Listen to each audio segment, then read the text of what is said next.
రాష్ట్ర వ్యాప్తంగా కూటమికి అనుకూలంగా తీర్పునివ్వడం జరిగింది. ఎవరైనా కూడా ప్రజాస్వామ్యంలో ప్రజల తీర్పును శిరసావహించాల్సిందేనన్నటువంటి విషయం అందరికీ కూడా తెలిసిందే. అది రాజ్యాంగబద్ధం కూడా. ఈ యొక్క వైఎస్ఆర్సీపీ మేము ఎదుర్కొన్నటువంటి ఈ యొక్క ఓటమికి కారణాలని సమీక్షించుకోవాల్సి ఉంది.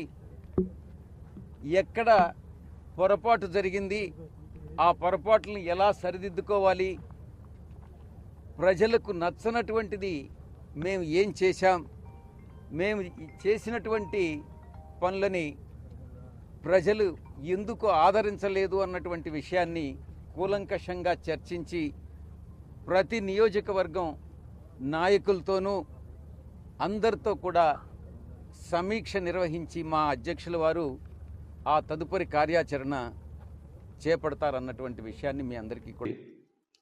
కేవలం 11 స్థానాలకే పరిమితం అయ్యారు. భారీ మెజార్టీలు కూటమి అభ్యర్థులకి వచ్చాయని చాలామంది మళ్ళీ విష ప్రచారం, చెడు ప్రచారం చేస్తూ ఉన్నారు. ఇందులో వాస్తవం లేదు. జగన్మోహన్ రెడ్డి గారు ప్రజల కోసం ప్రవేశపెట్టినటువంటి సంక్షేమ పథకాల్లో చాలా వరకు ప్రజలు సంతృప్తి చెందారు. జగన్మోహన్ రెడ్డి గారి వెనక ప్రయాణం చేస్తూ ఉన్నారు. జగన్మోహన్ రెడ్డి గారిని ఆదరించారని నేనైతే వ్యక్తిగతంగా భావిస్తూ ఉన్నా. ఈ రోజున మనందరికీ తెలుసు, తెలుగుదేశం పార్టీకి వచ్చినటువంటి ఓట్ల శాతం 45.6, వైఎస్ఆర్సీపీ పార్టీకి వచ్చిన ఓట్ల శాతం 40% ఓట్లు వచ్చినాయి. అంటే ఈ రాష్ట్రంలో ఈ రెండు ప్రధాన పార్టీలకి మధ్య ఉన్న వ్యత్యాసం కేవలం 5.5%. కేవలం 5.5% మాత్రమే. కానీ చాలామంది జగన్మోహన్ రెడ్డి గారికి ఏదో ప్రజల నుంచి ఆదరణ లభించలేదని మాట్లాడుతున్నారు. ఇది కరెక్ట్ కాదు.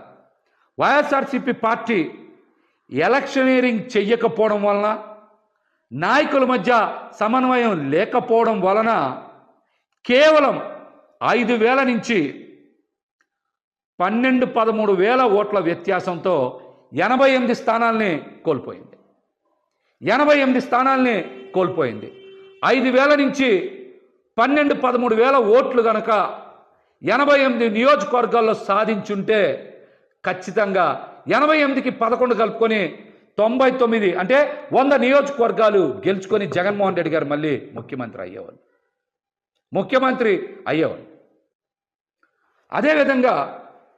అదేవిధంగా ఇంకొక చిన్నది కనుక యాడ్ చేసుకుంటే, ఓట్ల వ్యత్యాసం కనుక యాడ్ చేసుకుంటే 4-5 వేల ఓట్ల నుంచి 13-14 వేలకి మరొక 3-4 వేల ఓట్లు కనుక కలుపుకుంటే, అంటే 18,000 ఓట్లు కనుక సాధించుంటే మరొక 31 స్థానాలు పెరిగాయి. అంటే 119 స్థానాల్లో వైఎస్ఆర్సీపీ పార్టీ గెలిచేది. ఇప్పుడున్న 11 స్థానాలు కూడా జత కలిస్తే 130 స్థానాలు అయ్యాయి. ఇది కేవలం ఎన్ని వేల ఓట్ల తేడా? 4,000 నుంచి 17,000 ఓట్లు తేడాతో వైఎస్ఆర్సీపీ పార్టీ వదిలేసుకున్నటువంటి స్థానాలు. మంత్రిగా, శాసనసభ్యుడిగా ఇవన్నీ చేసినప్పటికీ, అంటే నా వరకు ఎన్నికల్లో కనిపించినటువంటి ఒక లోపం, వైఎస్ఆర్ కాంగ్రెస్ పార్టీలో ఉన్నటువంటి కార్యకర్తలు, ఎందుకంటే వ్యవస్థలో తీసుకొచ్చినటువంటి మార్పుల్లో జగన్మోహన్ రెడ్డి గారు ముఖ్యమంత్రిగా వారు తీసుకున్నటువంటి నిర్ణయాలు, వ్యవస్థలో తీసుకొచ్చినటువంటి మార్పులు, ఈ సంస్కరణలో భాగంగా వైఎస్ఆర్ కాంగ్రెస్ పార్టీ కార్యకర్తల్ని వారికి ఇవ్వాల్సినటువంటి గౌరవం ఇవ్వలేకపోయామేమో అన్నటువంటి ఒక ఆలోచన నాకు వ్యక్తిగతంగా, నేను ఎన్నికల్లో ప్రచారం చేసినప్పుడు కానీ లేదా మంత్రి హోదాలో నేను పనిచేసినటువంటి సందర్భాల్లో కానీ కార్యకర్తలతో మాట్లాడినప్పుడు కానీ ఉన్నటువంటి మాట, రాష్ట్ర వ్యాప్తంగా ఉన్నటువంటి మాట వాస్తవం. కార్యకర్తల్ని, అంటే వాలంటీర్ వ్యవస్థ, సచివాలయ వ్యవస్థ, గ్రామాల్లో పారదర్శకత తీసుకురావాలి, పాలనలో పారదర్శకత తీసుకురావాలి, శాచురేషన్ పద్ధతిలో ప్రతి ఒక్కరికి మంచి చేయాలి. ఎక్కడ కూడా తెలుగుదేశమా లేకపోతే వైఎస్ఆర్ కాంగ్రెస్ పార్టీయా లేకపోతే ఇంకో పార్టీయా అనేటువంటి చూడకూడదు. అంటే ఒకవేళ మన పార్టీ నాయకులు అయితే ఆ పరిస్థితుల్ని దానికి ఏదన్నా తావిస్తారేమో అనేటువంటి ఒక ఆలోచనతో ముఖ్యమంత్రి గారు ఆ రోజు ఈ వ్యవస్థను తీసుకొచ్చి మార్పులు తీసుకొచ్చేటువంటి క్రమంలో వైఎస్ఆర్ కాంగ్రెస్ పార్టీ కార్యకర్తలను కాస్త నెగ్లెక్ట్ చేశాం అనేటువంటి మాటను అంగీకరించాల్సినటువంటి అవసరం ఉంది. వ్యవస్థల్లో మార్పులు తీసుకొచ్చేటువంటి దాంట్లో నాయకత్వాన్నో కార్యకర్తలను నెగ్లెక్ట్ చేయాలనేటువంటి ఉద్దేశం కాదు. ఈరోజు ఉదాహరణకి ఒక పెన్షన్ ఇవ్వాలన్నా, ఒక రేషన్ కార్డు ఇవ్వాలన్నా, లేదా ఒక ఇళ్ల పట్టా ఇవ్వాలన్నా, లేదా ఇంకొక పథకం ఇవ్వాలన్నా ఆ గ్రామాల్లో ఉన్నటువంటి సచివాలయం దగ్గరకో వాలంటీర్ దగ్గరకు వెళ్ళేటువంటి పరిస్థితి ప్రభుత్వంగా మేము తీసుకొచ్చాం తప్ప సహజంగా కార్యకర్తల్ని బలోపేతం చేసేటువంటి దానికి ఇవన్నీ కూడా దూరం అయిపోయాయి. ఎందుకంటే పూర్వం రోజుల్లో ఒక పెన్షన్ కావాలన్నా, ఒక రేషన్ కార్డు కావాలన్నా, ఒక పథకం కావాలన్నా, ఒక ఇళ్ల పట్టా కావాలన్నా గ్రామాల్లో ఉన్నటువంటి నాయకత్వం దగ్గరికి వచ్చేవారు ప్రజలు. నీతి లేకుండా జరగడం ఏంది? ఇంతకుముందు ఏ విధంగా ఉండేది, ఇప్పుడు ఏ విధంగా ఉండేది, వాటిని కూడా చూడలేకపోవడము దురదృష్టకరమే అనుకోవాలి. సో ఏదేమైనప్పటికీ కూడా నేను దగ్గర ఒక పోస్టల్ బ్యాలెట్తో చూసుకుంటే 2600 ఎంతతో ఓడిపోవడం జరిగింది. ధర్మవరం పట్టణంలోనే ఎప్పుడు నేను నిరంతరము ఎప్పుడు అందుబాటులోనే ఉంటాను. అయినా కానీ